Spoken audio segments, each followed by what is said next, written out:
ቱርክና እስራኤል ሊገጥሙ እየተንደረደሩ ነው። ኔታንያሁ በቁጥጥር ስር እንዲውሉ ተጠይቋል። በዝርዝርና በትንታኔ እነግራችኋለን።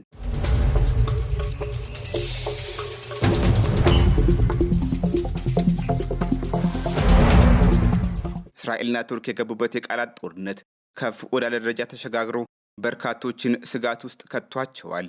ይህም በተለይም ቱርክ በሶሪያ ወታደሮችን ለማስፈር የሚያስችላት ቀኝት በአሌፖ አቅራቢያ ኢድሊብ በሚገኘው የሶሪያ ጦር መንደር ጉብኝት አድርጋለች የሚለው ዜና ከተሰማ ወዲህ የተፈጠረም ነው።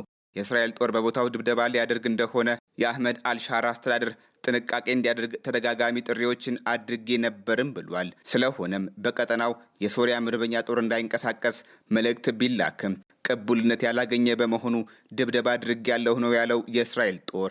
ይህንንም ኔታንያሁን ጨምሮ ሌሎችን ባለስልጣናት ቱርክ አርፋ እንድትቀመጥ ሲጠይቁ ቱርክ በምላሹ የዓለም አቀፉን ፖሊስ ወይም በምህጻረ ቃሉ ኢንተርፖል በቁጥጥር ስር እንዲያውላቸው ጥያቄ አቅርባለች። የቱርክ ጥያቄ የጋዛን ዘር ማጥፋት በማስታከክ ነው በኔታንያሁና በሌሎች 35 ባለስልጣናት ላይ ማዘዣ እንዲወጣባቸው የጠየቀችው። በእርግጥ ቱርክ በጠቅላይ ሚኒስትር ቤንያሚን ኔታንያሁና በሌሎችም ከፍተኛ አመራሮች ላይ እስር እንዲደረግባቸው ስትጠይቅ የመጀመሪያውም አይደለም። የአንካራ የፍትህ ሚኒስትር በትዊተር ገጻቸው ብቅ በማለት የቤንያሚን ኔታንያሁ አስተዳደር በጋዛ የያዘውን ፍጅት በማውገዝ አንካራ ከዚህ በላይ ጋዛውያን በቁማቸው ሲቃጠሉ በቸልታ እንደማትመለከት ይልቁንም የትኛውንም የዓለምና የተፈጥሮ ሕግ በመጠቀም ጣልቃ እንደምትገባ ነው በጋዛ አረመናዊ ተግባር የሚፈጽሙትን ሁሉ በፍርድ አደባባይ የእጃቸውን እንዲያገኙ አንካራ ቁርጠኛ እንደሆነች ፍልስጤማውያንን ማሳደድ የመጨረሻውም እንዲሆን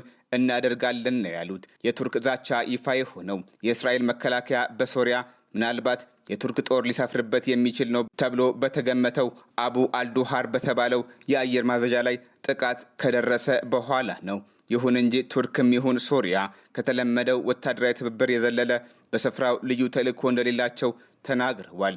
ይህም እስራኤል እንደምትለው አንዳች ስጋት የሚፈጥርባት ነገር የለም ነው ያሉት። ይህም የኔታንያሁ አስተዳደር በሚያደርገውም ይሁን በሚነዛው ዘመቻ የሚቀለበስ ሳይሆን ቀጣይነት ያለው የሶሪያን ሰላም የሚያጸና ነው ተብሎለታል። በተቃራኒው ከቴል አቪቭ የሚወጡ መረጃዎች አዛውንቱ ረሲፕ ጣይፕ ኤርዶዋንና አስተዳደራቸው ወትሮም ቢሆን ጸረ ጽዮናዊ አምባገነን እንደሆኑ የሚያትት ጽሑፍ ወጥቷል። ይኸው የእስራኤል ጠቅላይ ሚኒስትር ጽሕፈት ቤት ባጋራው መረጃ አምባገነኑ ኤርዶዋን በኩርዶች ላይ ጨካኝ በትሩን ያሳረፈ አሸባሪውን ሐማስ የሚደግፍና ለገዛ ወገኖቹ ቱርካውያን የሚራራ ልብ የሌለው አረመኔ ሰው ነው ብሎታል። ኤርዶዋን ከዚህም ባሻገር ቆጵሮስን ሸንሽኖ የወሰደ ጋዜጠኞችን እያሳደደ የሚገድል ለሶሪያም ይሁን ስለ ጋዛ የመናገር ሞራል የለውም ብሎታል። ስለሆነም እስራኤል የቱርክና የአምባገነኑ መሪዋን መረን አልባ ስራ ተቀምጣ አትመለከትም፣ ደህንነቷ አደጋ ላይም ሲወድቅ ዝም አትልም ብሏል። ጀሩሳሌም ፖስት ላይ የሰፈረው ትንተና ታዲያ አሁንም ቢሆን እስራኤል የቱርክ ኃይሎች በሶሪያ ለማስፈር በሚል ሰበብ እንዳይስፋፋ ከወዲሁ መከላከል አለባቸው የሚሉ ናቸው። ለዚህም እስራኤል በምስራቃዊ ሜዲተራኒያንና በሶሪያ ቀይ መስመሯን መዘርጋት አለባት ይላሉ። ካልሆነና ቱርክ ዘልቃ የምትገባ እንደሆነ ለመውጣት አስቸጋሪ የሆነ ቅርቃር ውስጥ መካከለኛው ምስራቅ ይገባል በሚልም ነው ትንተናዎች እየተቀመጡ የሚገኙት። ለዚህም ይላል ትንተናው እስራኤልን አምሮ የሚጠላውና የዓለምን የሙስሊም ማህበረሰብ የመምራት ቅዠት ውስጥ ያለው ኤርዶዋን አይደለም በለስ ቀንቶት ቀደም እንኳን ኢራንን በመደገፍ እስራኤልን የመውጋት ከፍተኛ ውጥን ነበረውም ነው የተባለው።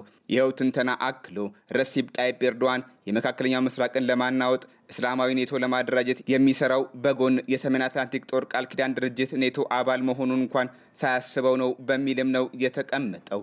ይሁን እንጂ በአንካራ የአሜሪካን አምባሳደርን ጨምሮ ጥቂት የማይባሉ ግለሰቦች ኔታንያሁ ጦርነትን በየቦታው ጥደው መጪውን ምርጫ ለማራዘም የያዙት አቋም ሊሆን እንደሚችል ነው እየተናገሩ የሚገኙት። አምባሳደር ቶም ባራክ እስራኤል በሶሪያ በተለይም በጎላን ተራሮች ላይ እያደረገች ያለችው መስፋፋት ህገወጥ ከመሆኑም በተጨማሪ ከአሜሪካ ፍላጎት ተቃራኒ ነው ብለውታል። እስራኤል ከወር በኋላ የምታደርገው ምርጫ ኔታንያሁ በጽኑ የሚፈተኑበት ቀላል የማይባል ድምፅ ሊሸሻቸው እንደሚችልም ነው ትንታኔዎች የሚያመለክቱት።